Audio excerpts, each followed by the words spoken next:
Hello, good morning, शुभ सकाळ, श्री स्वामी समर्थ. तर आज माझा 21 गुरुवारच्या व्रतापैकी 11वा गुरुवार होता आणि आजची गुरुवारची पूजा मी कशी केली, माझी पूजा पूर्ण कशी पडली व कसे कसे मी पूर्ण तयारी केली तर ते मी तुमच्यासोबत शेअर करणार आहे. अगोदरच्या व्हिडिओज पाहून तर तुम्हाला कळलंच असेल की मी कशा पद्धतीने पूजा वगैरे करते आणि जर तुम्ही आत्तापर्यंत माझ्या अगोदरचे व्हिडिओज पाहिले नसतील तर ते सुद्धा मी या चॅनलच्या डिस्क्रिप्शनमध्ये दिलेले आहेत लिंक, तिथे जाऊन सुद्धा तुम्ही पाहू शकतात किंवा या व्हिडिओच्या डिस्क्रिप्शनमध्ये मी त्याच्या लिंक देते, तिथे जाऊन नक्कीच चेक करा किंवा माझ्या चॅनलला एकदा व्हिजिट करा. तुम्हाला बरेचसे गुरुचरित्रेचं मी कसं करते 21 दिवसाचं व्रत त्या गोष्टी कळतील, त्यासाठी काय काय साहित्य लागतं वगैरे हे सुद्धा मी बऱ्याचशा व्हिडिओमध्ये शेअर केलेलं आहे.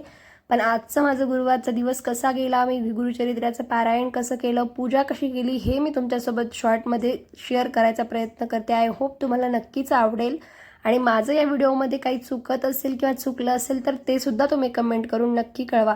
सगळ्यात अगोदर सकाळी लवकर उठायचं, छान केस वगैरे धुवून घ्यायचे, पूर्ण घर स्वच्छ करून घ्यायचं आहे आपल्याला, बाहेरचा उंबरठा वगैरे स्वच्छ करून घ्यायचा आहे, धुवून घ्यायचं आहे, सगळीकडून पुसून घ्यायचं आणि उंबरठ्यावर आपल्याला हळदीचं छान असं लेपन करायचं आहे. जसं तुम्ही पाहू शकतात व्हिडिओमध्ये मी केलेलं आहे.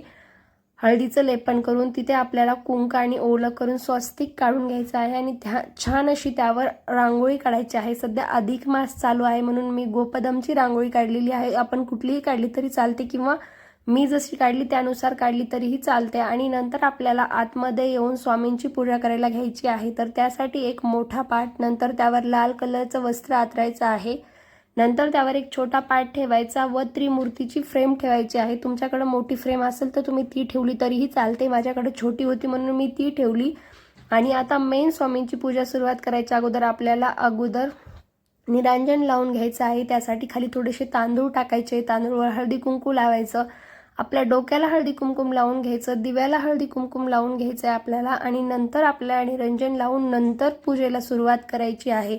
तर असं काहीसं आपल्याला स्वामींच्या 21 गुरुवारच्या व्रताची पूजा करायची आहे. आणि नंतर आता आपण नमस्कार करून स्वामींना अभिषेक घालायला घेऊया. तर आपल्याला स्वामींना पंचामृताने अभिषेक घालायचा आहे. पंचामृत कसं बनवायचं हे सुद्धा मी माझ्या बऱ्याचशा व्हिडिओजमध्ये सांगितलेलं आहे, तिथे जाऊन तुम्ही नक्कीच चेक करू शकतात. तरीसुद्धा शॉर्टमध्ये सांगते. पंचामृतमध्ये आपण दूध, दही, मध, तूप आणि साखर अशा गोष्टी टाकून पंचामृत बनवतो. आता आपण स्वामींची मूर्ती ठेवूया आणि त्याला अगोदर पाण्याने आणि नंतर पंचामृताने व परत पाण्याने असा स्वामींचा अभिषेक करून घ्यायचा आहे. स्वामींचा अभिषेक करता वेळेस आपल्याला अभिषेक करता वेळेस एकतर श्री स्वामी समर्थ नामाचा जाप करायचा आहे, नाहीतर मानसपूजा. मी अगोदरच्या बऱ्याच व्हिडिओमध्ये मानसपूजेचा उल्लेख केलेला आहे, कारण मानसपूजेमध्ये आपण स्वामींना अभंग स्नान घालण्यापासनं किंवा स्वामींचा अभिषेक करण्यापासनं तर पूर्ण स्वामींचा नैवेद्यापर्यंत, प्रसादापर्यंत, आरतीचा पूर्ण उल्लेख त्या मानसपूजेमध्ये आहे. शक्यतो आपण फोनवर मानसपूजा लावू शकतो, पाठ असेल तर म्हणू शकतो किंवा एकतर टीव्हीवर वगैरे लावून सुद्धा पूजा करू शकतो किंवा जर एवढंही पॉसिबल नसेल तर श्री स्वामी समर्थ किंवा आपलं तारक मंत्र वगैरे म्हणून सुद्धा आपण स्वामींची छान अशी पूजा करू शकतो. आजच्या दिवशी तारक मंत्र म्हटलेलं सुद्धा खूप जास्त चांगलं आहे. मी सकाळी मला पाठ आहे त्यामुळे स्वयंपाक वगैरे करत करत तारक मंत्र बनते. नंतर आपल्याला स्वामींची मूर्ती तिथे स्थापना करायची आहे, मूर्तीला हार वगैरे घालायचा आहे आणि आता आपल्याला छान स्वामींचा आवडता चंदनाचा गंध स्वामींच्या डोक्याला लावून घ्यायचा आहे. तुम्ही पाहू शकता अशा पद्धतीने स्वामींना चंदनाचा गंध खूप आवडतो. नंतर त्रिमूर्तीला सुद्धा आपल्याला चंदनाचा गंध लावायचा आहे. विठुरायाला सुद्धा मी लावून घेते चंदनाचा गंध. तसं माझी देवपूजा सकाळी झालेली असते तर सकाळी मी लावतेच. नंतर आपल्या सुद्धा गळ्याला वगैरे चंदनाचा गंध लावून घ्यायचा आणि स्वामींना नमस्कार करून घ्यायचा. तर एवढी पूजा झाल्यावर आपल्याला गुरुचरित्रे वाचायला सुरुवात करायची आहे. तर गुरुचरित्राची अगोदर पूजा करायची, हळदी कुंकुम लावून आपल्या डोक्याला हळदी कुंकुम लावून घ्यायचं आणि गुरुचरित्रे वाचायला सुरुवात करायची आहे. आज माझं तारक मंत्र परत वाचायची जर इच्छा झाली तर चला म्हटलं आपल्या पेजवर आहे, लगेच आपण पाहून 2 मिनिटात वाचून घेऊया. गुरुचरित्रामध्ये जे तारक मंत्र आहे ते वाचलं आणि पहिल्या अध्यायाला सुरुवात केली. तर अशा पद्धतीने काहीच मी हे 21 गुरुवारचं व्रत करते. तर बऱ्याच जणांचा प्रश्न मला असा होता की 21 गुरुवारी 21 अध्याय वाचायचे का? तर अजिबात तसं नाही करायचं. हवं तर तुम्ही एके दिवशी 21 अध्याय वाचू शकतात किंवा 3-3 करून 7 दिवस किंवा 7-7 करून 3 दिवस अशा पद्धतीने तुम्ही हे गुरुचरित्रे वाचू शकतात. पण अजिबात 21 गुरुवारी 21 अध्याय असं नाही आहे ते, कारण खूप छोटे छोटे अध्याय आहेत, तर ते अध्याय लगेच वाचून होतात. 3-3 करून आपण 7 दिवसामध्ये एक पारायण करू शकतो. असे आपल्याला 21 पारायण करायचे आहेत. त्यालाच 21 गुरुवारचं व्रत असे म्हणतात. म्हणून जर अजून कोणाला डाऊट असेल तर कमेंट करून नक्की कळवा. मी त्यांना सुद्धा सांगेल की हे अशा पद्धतीने करायचं आहे. छान असं स्वामीचं गुरुचरित्र वाचून घ्यायचं आहे मनातून शांततेने, आणि लिटरली खरंच खूप जास्त छान वाटतं. जर इच्छा असेल तर नक्कीच वाचा. ज्या जॉबला वगैरे जाणाऱ्या बायका असतात किंवा ज्यांची छोटी मुलं आहेत त्यांना वेळ भेटत नाही, म्हणून आपण थोडं थोडं करून सुद्धा नक्कीच वाचू शकतो. अशाच पद्धतीने मी सुद्धा 3 अध्याय किंवा कधी कधी तर 1 अध्याय वाचून नंतर दुसऱ्या दिवशी असं 3 दिवस कंटिन्यू करून कंप्लीट करते. आणि आता वेळ आहे माळीची. जपमाळ सुद्धा आपल्याला करायची आहे. जर आपल्याकडून झालं नाही 11 वेळा वगैरे, तर आपल्याला 1 वेळा अगदी शांततेने शांत चित्ताने जपमाळ ओढायची आहे. आणि खरंच सांगते, ही जपमाळ ओढता वेळेस मनाला खूप जास्त समाधान आणि छान वाटतं. जर आपल्याला झाल्यास तर दररोज 1 वेळ का होईना आपण स्वामींची जपमाळ ओढली पाहिजे. जपमाळ ओढते वेळेस स्वामींचे 21 नाम घेतले पाहिजे.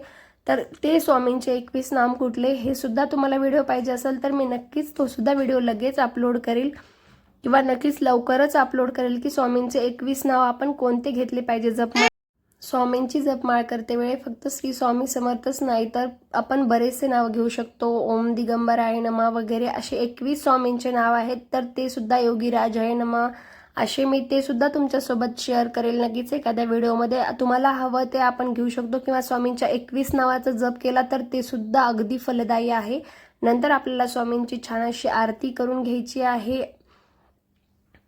आणि आरती जर आपण सकाळी पूजा केली तर आपल्याला 2 वेळा आरती करायची आहे, कारण सकाळच्या वेळेत आपल्या घरात कोणी सुद्धा नसतं. त्यामुळे घरातील सगळ्याच जणांना, आणि जर घरात असतील तेवढ्यांना आपल्याला आरतीला बोलवायचं आहे. अगदी मी सुद्धा तसंच करते. घरातील आम्ही तर तिघेच असतो, तर एवढे सुद्धा असतील कामात असतील तरी सुद्धा आरतीच्या वेळेला मी त्यांना नक्कीच बोलवते. आणि श्लोकला आणि आहोला सुद्धा छान अशी आरतीचा लाभ घेऊ देते. कारण एकतर पूजा वगैरे आपण करतोच, पण घरातील सगळ्या जणांनी आरती वगैरे घेतल्यावर स्वामींची कृपा त्यांच्यावर सुद्धा राहते. आणि खरंच दर गुरुवारी आम्ही आवर्जून तिघे मिळूनच आरती करतो. जर कधी कधी माझी पूजा सकाळी वगैरे झाली असेल किंवा मिडल टाईमला 11ला वगैरे झाली असेल तर मग मी निवांत 6 वाजता एकदा नक्कीच आरती करते. तर अशा पद्धतीने आपल्याला दोन्ही वेळा स्वामींची छान आरती करायची आहे. स्वामींचं छान नामस्मरण करायचं आहे.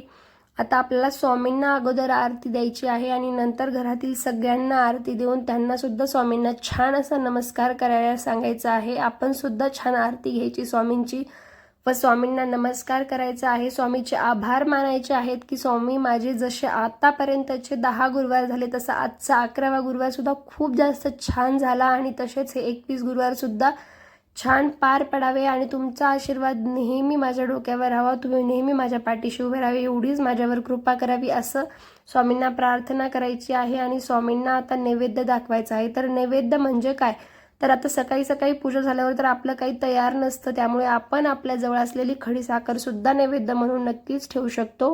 आणि जेव्हा स्वयंपाक वगैरे होईल तेव्हा आपण जे उपवास सोडण्यासाठी बनवलं आहे ते सुद्धा स्वामींना आपल्याला नैवेद्य ठेवायचा आहे. आणि घरातील सगळ्यांना सुद्धा सकाळी आरती वगैरे होईल तेव्हा किंवा जेव्हा आपण आरती करायला तेव्हा घरातील सगळ्यांना खडी साखर असेल तर खडी साखरेचा सुद्धा प्रसाद द्यायचा आहे. तर आजचा माझा 11वा स्वामींचा 21 गुरुवार व्रतापैकी 11वा गुरुवार खूप छान पद्धतीने पार पडलेला आहे. आणि स्वामींची अशीच कृपा तुमच्या व तुमच्या परिवारावर सुद्धा राहावे. आणि तुमची जर इच्छा असेल तर तुम्ही नक्कीच हे 21 गुरुवारचं व्रत करा. तर कसा वाटला माझा व्हिडिओ, आय होप तुम्हाला व्हिडिओ आवडला असेल. व्हिडिओ आवडला असेल तर लाईक, कमेंट, शेअर आणि माझ्या चॅनलला सबस्क्राईब करायला विसरू नका. आणखी भेटूयात एका नवीन व्हिडिओसोबत. तोपर्यंत बाय.